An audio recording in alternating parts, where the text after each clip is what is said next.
একবার ভাবুন, আপনি সকালে ঘুম থেকে উঠলেন, আপনার ফোনে বিজ্ঞাপন, নতুন ফোন আসছে, নতুন জুতো লঞ্চ হয়েছে, নতুন স্মার্ট ওয়াচ বাজারে, আর আপনার মাথায় একটাই চিন্তা, এগুলো না কিনলে যেন কিছু একটা মিস হয়ে যাবে। এটাই হলো কনজুমারিজম, একটা জীবন যেখানে আমরা নিজেরা সিদ্ধান্ত নেই না, নিয়ে দেয় বাজার, বিজ্ঞাপন আর ট্রেন্ড। আমাদের ঘর ভরে যায় জিনিসে, কিন্তু মন ধীরে ধীরে খালি হয়ে যায়।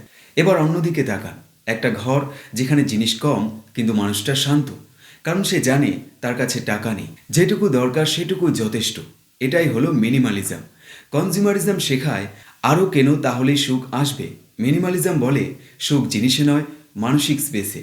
কারণ টাকা নেই। একটা অদ্ভুত সত্যি আছে, অনেকে ভাবে তারা জিনিসের মালিক, কিন্তু আসলে জিনিসটাই তাদের মালিক হয়ে যায়। ধীরে ধীরে আমরা কাজ করি কিনতে, জমাতে, দেখাতে। শেষ প্রশ্নটা খুবই সহজ, আপনি কি জিনিসপত্রকে বেছে নিচ্ছেন, নাকি জিনিসপত্রই আপনাকে বেছে নিচ্ছে?